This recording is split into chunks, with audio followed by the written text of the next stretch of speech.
गौरैया और बंदर। एक समय की बात है, रामगढ़ नाम का एक गांव था। उस गांव के पास बहुत घना जंगल था। उस घने जंगल में एक पेड़ पर एक गौरैया का जोड़ा रहता था। वो उस पेड़ पर अपना घोंसला बनाकर खुशी खुशी जीवन बीता रहे थे।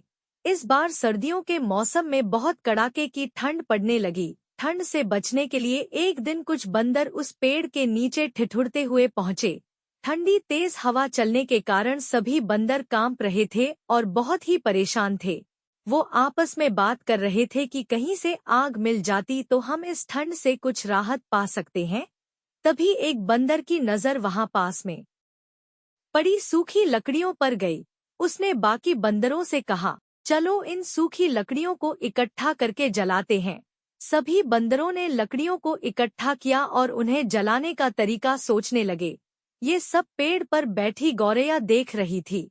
तब गौरैया उन बंदरों से पूछ पड़ी, कौन हो तुम लोग? देखने में तो तुम सब आदमियों की तरह लग रहे हो। तुम अपना घर बनाकर क्यों नहीं रहते?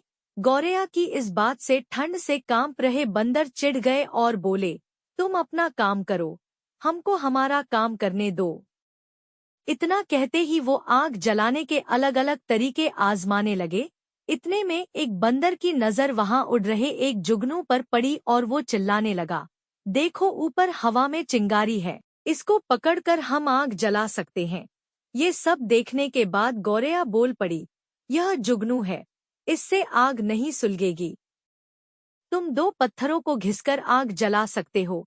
बंदरों ने गौरैया की बात नहीं सुनी। कई कोशिश के बाद उन्होंने जुगनू को पकड़ ही लिया और उससे आग जलाने की कोशिश करने लगे, मगर वो आग जलाने में सफल नहीं हो पाए और जुगनू उड़ गया।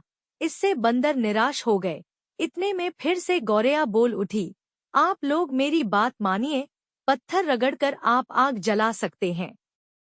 इतने में एक गुस्साए हुए बंदर ने पेड़ पर चढ़कर गौरैया के घोंसले को तोड़ दिया। यह देख गौरैया दुखी हो गई और डर कर रोने लगी। इसके बाद गौरैया का जोड़ा उस पेड़ से उड़कर कहीं और चला गया।